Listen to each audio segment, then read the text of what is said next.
Hello and welcome back to the Cozy Design Studio, or if you're new here, welcome. My name is Nick, and I like talking about all things cozy. So grab your warm beverage of choice, cuddle up wherever you are, and let's kick off the spooky season with these amazing cozy games.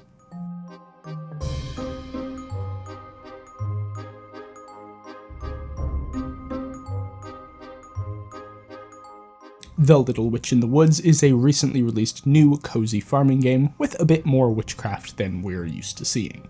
The premise of the story is that you are a young witch who is on your way to start your apprenticeship in a far-off town. On the way to said town, however, your train abruptly stops, and while you're off exploring the local area, they leave without you. Now, this little predicament doesn't faze our protagonist all that much. We play as a rather studious young witch in training and are eager to prove our mettle and show the talking hat on our head that we have what it takes to become a real witch. Now, something you're going to notice right off the bat are the many similarities between the world of this game and the one of Harry Potter. Now, to the best of my knowledge, there is no actual connection, so if you have sworn off all things Harry Potter, I think you can feel just fine paying for this one. And if you're one of the many people who really loved Harry Potter growing up and want to take part in that world, but don't want to support its creator, I think this game does a pretty good job of giving you the vibes while keeping its hands clean. But don't think this is a simple Harry Potter ripoff. They have their own unique world building and an internally consistent logic to their magic system. Plus, it has a decidedly anime vibe to the art and writing, so if you're someone who's really into all of that, then I think that will be a pretty big plus for you. And if you're more like me, it doesn't have so much that it's off-putting for those of us who are not quite initiated into that world. The basic crux of the game is exploring the area you've been stranded in and working towards bringing the town, which used to be there, back to life and putting it back on the map.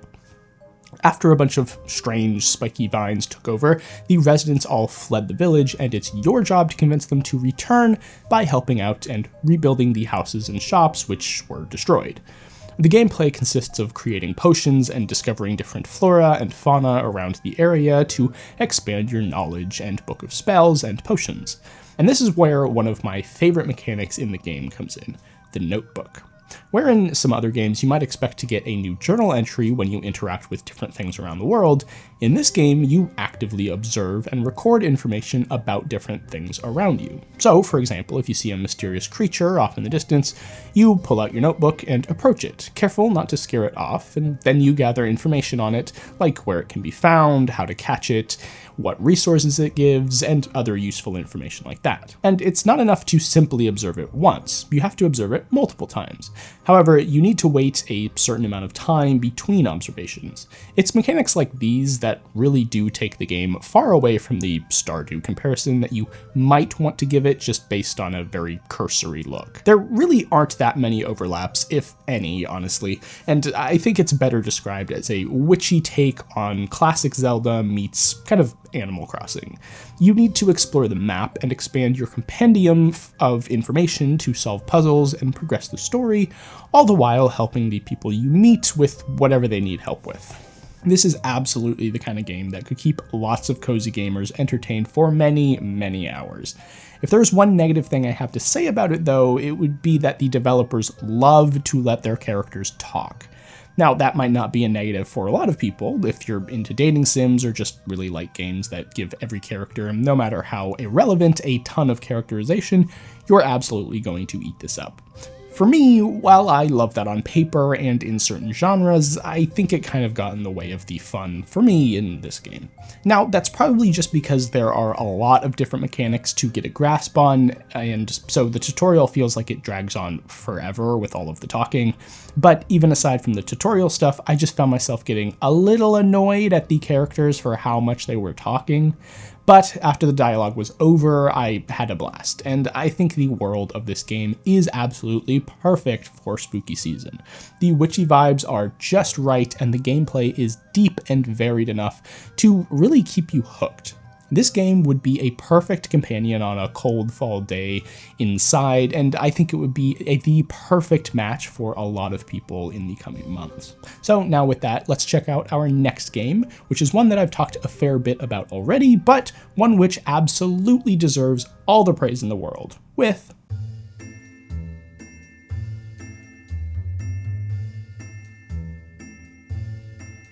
Tiny Glade is a game that really needs no introduction on this channel. However, I'm going to give it one anyway.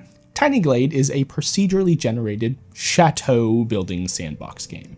What that means is that you select a tool to create what you want to create, like, say, a wall, and instead of having to place individual segments like many other games would have you do, you simply draw where you want the wall to be and it magically appears. Now, that in and of itself doesn't necessarily make this game worth the hype that I give it. However, it's the satisfaction factor that really differentiates it from everything else I've ever seen.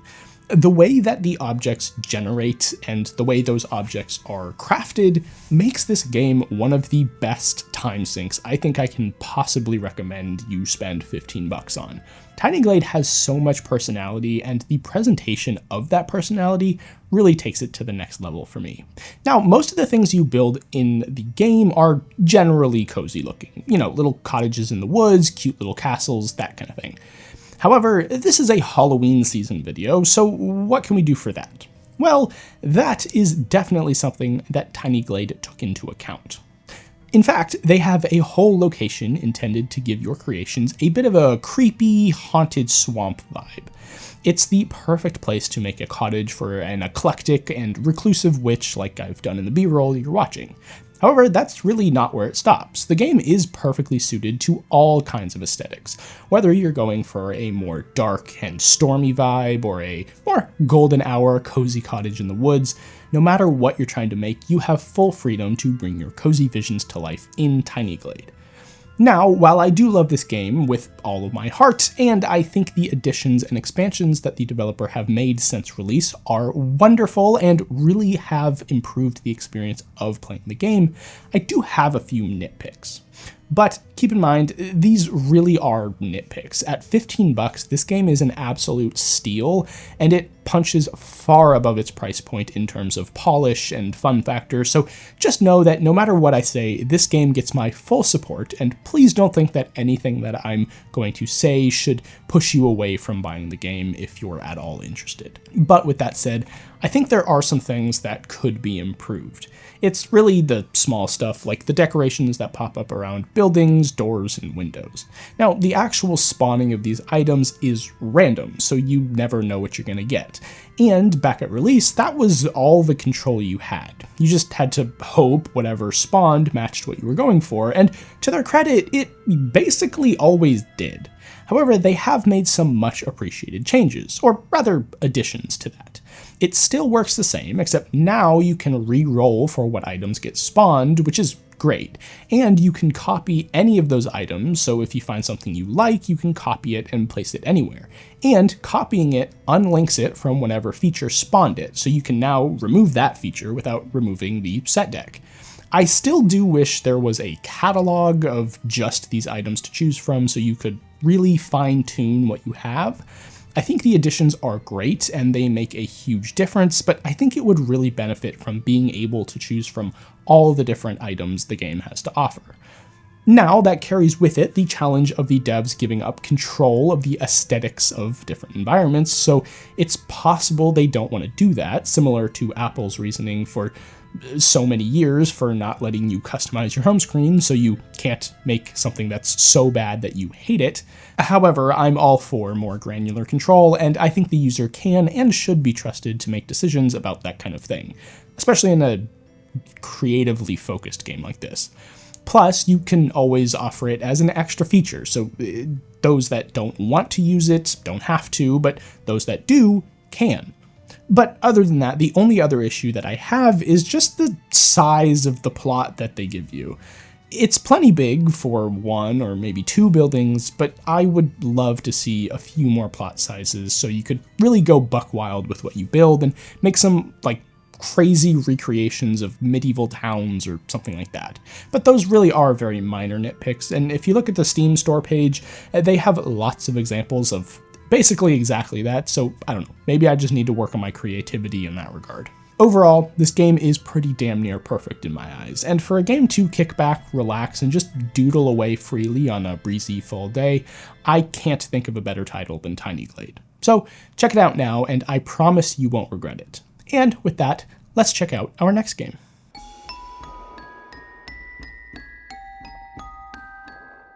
MakeRoom is my new gold standard for room decoration games. It's like someone took every single criticism I've ever had towards that genre and just went, well, okay, I can do that, and whipped this up. So if you've been on board with me in that regard in the past, you will very much be impressed with this game. To give a brief explanation of my complaints with this kind of game, it seems to be a genre that is fairly easy to develop and very easy to inject microtransactions into.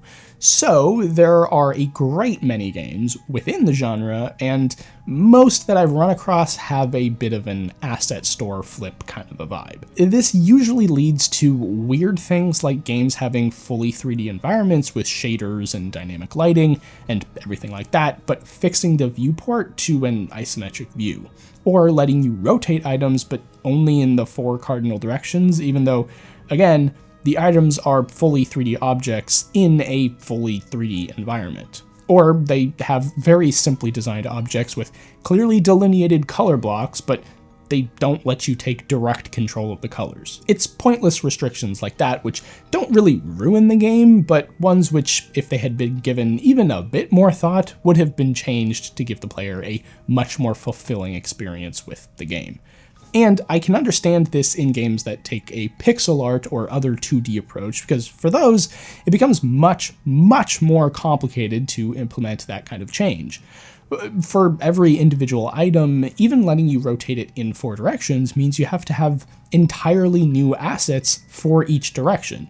So asking for even just 8 instantly doubles the number of assets that you need for every item. So there are reasons not to take that path with a game which uses 2D art, but there really is no excuse if your game uses volumetric models like so many do. MakeRoom, however, does away with all that. On the surface, it's just like any other room decoration game. You're given a set plot to create whatever you want, and you can go from there. However, the level of customization I've seen in this game is unmatched by any other I've played. Some others do let you change different floor plans, but it usually messes with the placement of items you've already placed, removes them entirely, or the floor plans just don't really make that much sense. But in this game, that's not the case. The floor plans can be changed between a few set layouts, all of which make sense and don't feel contrived. And if you just want a bit of a larger square, as I usually do, you can actually do that, which seems like a simple thing, but it's frustratingly rare in these games, at least in ones that I've played. The freedom doesn't stop there, though. Another issue I've run into with these games in the past is the relative scale of different objects in relation to one another. Oftentimes, I find a model that looks really good, and it's one that I want to use, but for whatever reason, it's just weirdly sized, and I find myself unable to scale it up or down. Well, in this game, that's not a problem. When you click on an item to be placed, you get an action bar at the top showing you how you can manipulate the object. Things like increase or decrease the size, move, recolor, delete, things like that. It makes any action you might want to take very natural and fluid, as opposed to the layout that I've seen some other games use, where you have a menu bar at the top or the side of the screen, which totally works, but is just much less elegant than this solution, in my opinion. And that really is a theme of this game. This feels like a game made by people who actually have played other games in the genre before, and, as I suspect most people do, found the mechanical staples to be incredibly frustrating and decided to do something about it. The level of attention to detail and care for the user experience really shines through in this game. But what about the issue that faces every single decorating game ever made? What happens if they don't have the item you're looking for? What do you do then? Well, in most cases, the game will ask you to buy one of their DLC packages with a bunch of items which frankly should have just been included in the game in the first place. But this game takes an entirely different approach, and one I've been asking for literally forever. They include a primitive CAD program to make your own custom items. This is incredible. This is something I've not seen in any other game like this, and it's something that needs to be standard practice for this genre. Just to give you some technical background, in CAD, or computer-aided design, we have a concept of something called primitives. These are basic volumes like a cube, a sphere, a rectangular prism, a triangular prism, those kinds of things. In a very basic CAD software like the one included here, these can be joined together by simply, well, just kind of squishing them together and just kind of making a new shape out of that. Now, as you might imagine, this doesn't allow for as much freedom as a more advanced software would, so in the case of this game, you're given some basic pre-made items that you can work with to make whatever you want. But you can make almost anything out of the primitives that they provide. And what's even cooler is that every one of them can be saved to your own library in-game and placed into whatever scenes you want. So, for demonstration purposes, I made this pumpkin and scarecrow scene to show you what you can use these for. But the sky really is the limit. If you really wanted to, you can make a very basic but accurate replica of your own personal items. So if you have something you really like but it's not in the game, just make it, and you don't need to worry. And every piece of the object that you make is assigned a color, and those colors are adjustable in the build environment. So, like with my pumpkin, I can change the base pumpkin color as well as the ridges and leaf colors. The freedom of creation in this game is frankly unheard of in games, at least ones that I've played. I don't think I've seen a game do this much to enable the player to be truly creative, possibly ever. And if you want, you can actually take those objects that you make in the game and export them to your computer as an OBJ file, which is a file type that's supported by most slicers, and so can be 3D printed. And it has support for the Steam Community Workshop, so if there's something that you want but you don't really know how to make, just head over there and check out what other people have made. It's a great place to get inspiration for your own creations and see how other people are making use of the game. And you can download their objects and use them in-game. I love this game because it values the creative process in such a tangible way.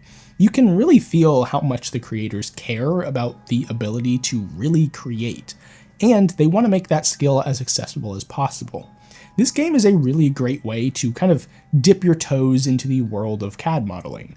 I think it does a great job teaching some of the very basic principles without letting you get too overwhelmed with unrestrained control. Like I said at the beginning, I think this is probably one of my favorite room decoration games I've ever played, and I will certainly be spending a lot more time in this game. It's honestly incredible, and I have so much respect for the developer. But I'll leave it off here. I think I may have spent perhaps a bit too long on this one. Also, it's not specifically a spooky themed game, but because it's creative, you can make whatever you want. So if you're in more of a spooky mood, you can kind of make it a spooky game. But, okay, that's probably enough about this.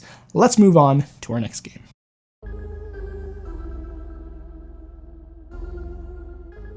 Alright, we're going to switch gears a bit here and check out a game I think certainly falls under the cozy category, but more so in the intense, it's cozy because of the struggle type of cozy game. Now, Have a Nice Death is by no means a particularly difficult game. It's not easy, but I would say it generally falls somewhere in the middle of the road when it comes to difficulty, so don't let that scare you off. Have a Nice Death is a quirky, death-themed roguelike where you take on the role of death. However, in this canon, you have outsourced your deathly duties to the Shades, and you now simply sit at your desk, approving the deaths that come to you in endless reams of paperwork. Getting understandably sick of the monotony, you head out to wrestle back control of your job from the Shades, who have started just indiscriminately taking all the souls they can get their hands on, and in turn creating all of that paperwork for you to take care of. I really like this framing device. It almost comes across like Death is trying to save humanity from rampant and unwanted death at the hands of the Shades. But really, Death is just kind of tired of all the paperwork that they have to deal with, and so they head out to cut it off at the source. It's a really fun framing device, and the whole game has the same kind of irreverent, campy humor to it. This is another one that a lot of ardent anime fans are going to really like. It has that kind of stylization to it, and again, I'm not really one for the anime energy in general, but I think it's a good fit here, and it's so core to the culture of the game that I think it gets away with it in my estimation. But the gameplay itself, as with most roguelikes, is what really matters. So let's get into that. The game takes a side-scrolling approach, which has you moving through the different departments of Death Incorporated to get to the final boss at the end of the level. As with things like Hades and Cult of the Lamb, every time you clear a stage, you choose what kind of level you want next. A health room, a weapon room, a money room, that kind of thing. And usually there are some midway mini-boss segments where you have to fight a couple waves of tougher enemies before moving on. Then, once you get to the area boss, you take a shot, and if you win, you move to the next segment, and if you lose, you start back at the beginning of this segment and have to make your way through again. It's the same loop as any other roguelike, and I think if you're new to roguelikes and are a bit intimidated by their generally high skill floor, this is a pretty good starting place. I think it does a great job taking its time with skill progression and doesn't throw too much at you too soon. Now, I haven't made it all the way through the game, but the consensus is generally that the levels aren't really all that much of a challenge, but the bosses can be a lot tougher. And I would generally agree with that. I found making my way through the levels to be a total breeze. If you want, you can literally just beeline it to the boss and not interact with any of the enemies in the levels. They don't do damage when you make contact with them, so you can just run straight through them if you want, and that makes it really easy to just ignore them. The bosses are definitely more of a challenge, but not because they're particularly inherently difficult, but just because they do so much damage, and you really don't have much in the way of healing items, so if you get into a boss fight with low health, it makes it significantly more difficult. Plus, if you die, you have to start all the way back at the beginning, and so it's pretty punishing to die. But it's not, the actual mechanics of the boss fights are not inherently very difficult like they are in something like Silksong. But regardless, you really want to take advantage of the different upgrades and enhancements that you get throughout the levels, because they can make your attacks do a lot more damage, and the quicker you can whittle away at the boss's health, the better. Ultimately, I don't think it's the hardest game in the world. It's a roguelike, so difficulty is part of the appeal, but I'm also playing through Silksong right now, so I might just be a bit more warmed up for this particular kind of combat. Regardless though, if you're looking for a great spooky roguelike to play this fall, I can't think of a much better option than Have a Nice Death. It's cute, it's campy, and the music is peak spooky season vibes, so if it seems interesting to you, I highly recommend you check it out. Now, let's move on to our last game.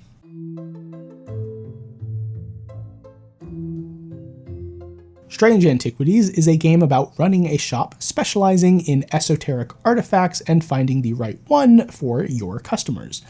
Basically, what that means is that in Strange Antiquities, you get customers coming in who need help with some problem that they're having, or they just need protection on a long journey, and it's your job to give them the magical artifact that will help them with their problem. You take on the role of a thaumaturgic apprentice, and while the shopmaster is away, you have to run the business day to day with the help of your trusty reference material and your own deductive skills.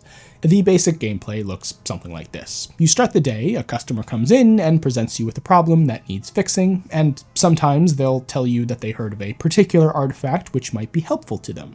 So you have to find the right artifact to solve their problem. But be careful. If you make too many wrong guesses, you risk losing your sanity and have to play the curse in a game of dice to see if you get to keep your mind.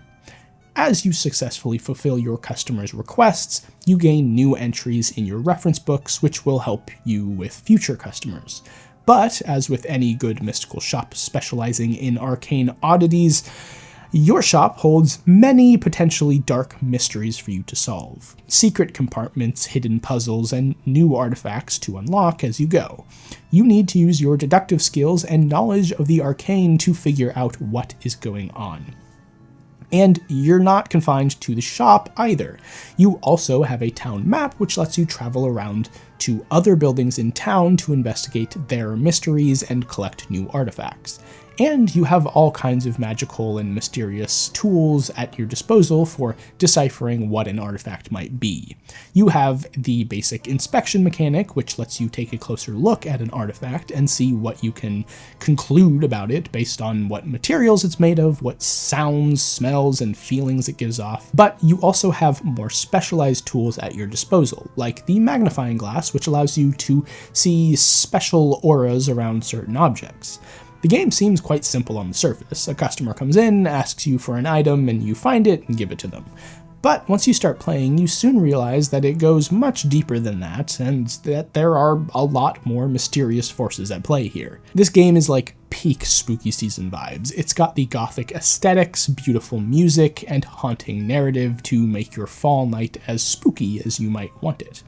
If you're looking for a game to really get you into that witchy, creepy, but not quite horror mood, this game is going to be a no-brainer for you. It's from the developers of the much-loved Strange Horticulture, and these devs have really shown that they know what they're doing when it comes to this kind of game. You'll notice I'm being fairly cagey and vague with how I describe this game, and that is for good reason. I think this is one of those games that really is best to go in as blind as possible. All I can really say is that if what I've described sounds interesting to you and you're someone who is really into those occult vibes, maybe you liked the atmosphere of Cult of the Lamb but wanted something far more puzzle-based and less twitchy, this game is sure to satisfy. But this video is already far longer than it has any right to be, so I'll just end it here. I'll be back next week with some more games that you should have on your radar for this spooky season, but until then, I hope you enjoyed this video, and if you did, make sure you leave a like, comment, and subscribe if you want to see more like it. I release a new video every Saturday, and that is the best way to make sure you don't miss it. Other than that, then I'll just say thank you so much for watching. I hope you have a wonderful rest of your day. I hope you have a great start to your spooky season. And as always, happy gaming.